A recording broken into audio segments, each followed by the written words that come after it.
पश्चिम बंगाल के नए मुख्यमंत्री शुभेंदु अधिकारी ने सोमवार को पहली कैबिनेट बैठक की। इसमें 5 बड़े फैसले किए गए। मीटिंग में शुभेंदु के साथ सभी 5 कैबिनेट मंत्री भी शामिल थे। मुख्यमंत्री ने कहा कि शासन, सुरक्षा और डबल इंजन सरकार का रोड मैप इस सरकार की प्राथमिकता होगी। पहली कैबिनेट बैठक में राज्य के मतदाताओं, चुनाव आयोग और इस विशाल चुनाव प्रक्रिया में शामिल सभी कर्मचारियों का धन्यवाद किया गया।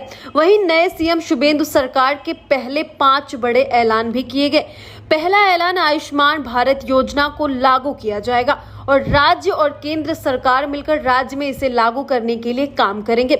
वहीं अगर दूसरे ऐलान की बात करें तो दूसरे पॉइंट में नियमों के मुताबिक आईपीएस और आईएएस अधिकारियों को केंद्रीय प्रशिक्षण में भाग लेने की अनुमति दी जाएगी। वहीं तीसरे ऐलान में आज से बीएनएस लागू हो जाएगा। ये बात शुभेंदु अधिकारी ने कहा और सीएम ने आरोप लगाया कि पिछली सरकार ने संविधान का उल्लंघन करते हुए बीएनएस लागू नहीं किया था। आईपीसी और सीआरपीसी पर ही अब काम हो रहा था। वहीं आगे सीएम ने कहा कि बॉर्डर एरियाज में जमीन ट्रांसफर का काम आज से शुरू होगा। 45 दिनों के अंदर जमीन बीएसएफ को ट्रांसफर की जाएगी।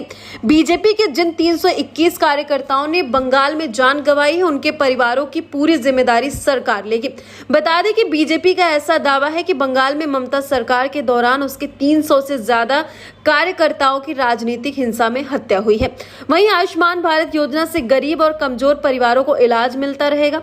इसमें हर साल 5 लाख रुपए तक का सालाना कवरेज भी मिलेगा और ये इलाज कैशलेस होता है। आप सभी को याद होगा कि आयुष्मान योजना को लेकर किस तरीके से जिनको ये लाभ मिलता है वो खुश हैं, लेकिन जब पश्चिम बंगाल में टीएमसी की सरकार थी, ममता बनर्जी थी, तो वहां पर यह योजना वो लागू नहीं होने दी थी।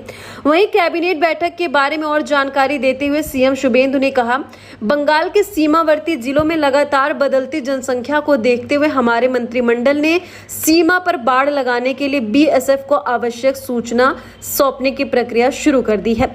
मुख्य सचिव और राज्य की भूमि एवं भू राजस्व विभाग के सचिव को अगले 45 दिनों के अंदर ही भूमि हस्तांतरण की प्रक्रिया पूरी करने के लिए कहा जाएगा।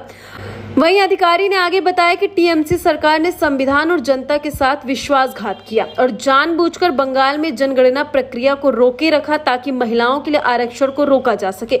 लेकिन अब मंत्रिमंडल ने राज्य में परिपत्र को तत्काल प्रभाव से लागू करने की मंजूरी दे दी है।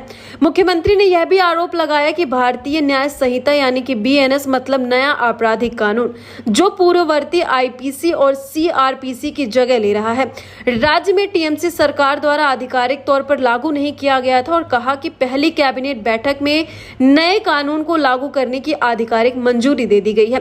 बता दें कि बंगाल में 293 सीट में पहली बार बीजेपी की सरकार बनी और इस चुनाव में बीजेपी को 207 सीट मिली है। वहीं सत्ताधारी ममता बनर्जी की पार्टी टीएमसी 80 सीटों पर सिमट गई। चुनावी जीत के बाद शुभेंदु को सीएम बनाया गया। उन्होंने ही भवानीपुर विधानसभा से ममता बनर्जी को हराया।